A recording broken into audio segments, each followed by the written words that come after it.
Global warming અને climate ચેન્જની સૌથી વધુ અસર જો કોઈને થતી હોય તો એ ખેડૂતો છે। આ વખતે શિયાળાની ઋતુમાં ગરમી અનુભવાતા ખેડૂતોને ભારે નુકસાન થયું હતું, ત્યારે હવે ભારતમાં અને વિદેશમાં લોકો જીનેટિક એન્જિનિયરિંગ પર વધુ ધ્યાન કેન્દ્રિત કરી રહ્યા છે, જેથી વધુ ઠંડી કે ગરમી પડે અથવા તો વરસાદ વધુ થાય તો પણ પાકનું નુકસાન ન થાય। તો જીનેટિક એન્જિનિયરિંગ એ વૈજ્ઞાનિક અને વિજ્ઞાનની નવીનતમ શોધ છે કે જેનાથી આપણે નવી વેરાયટી બનાવી શકીએ અને તે ક્લાઇમેટ રેઝિલિયન્ટ હોય। સાયન્ટિફિક ભાષામાં કહીએ તો, ખેડૂતની ભાષામાં કહીએ તો એ જે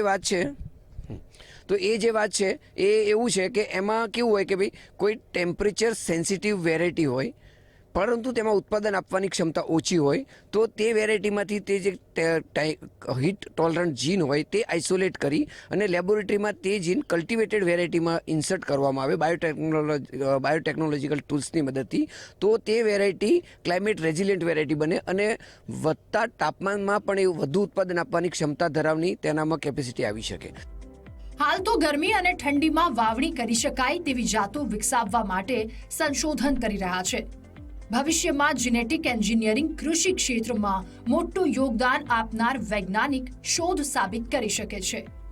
જો કે ખેડૂતો પર કોઈ મોટો આર્થિક ભારણ નહીં આવે, પરંતુ ખેડૂતોએ નવીનતમ ટેકનોલોજીથી બનાવેલ જાતો અપનાવવી પડશે।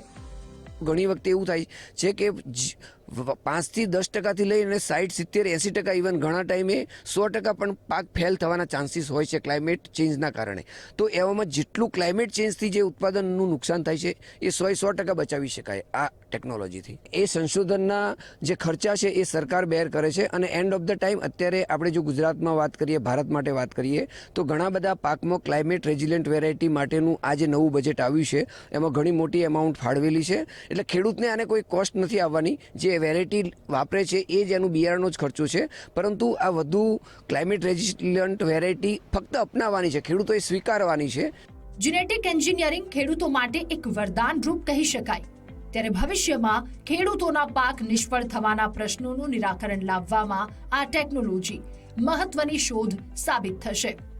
સંવાદદાતા સચિન કડિયા, ગુજરાત ફર્સ્ટ, ગાંધીનગર।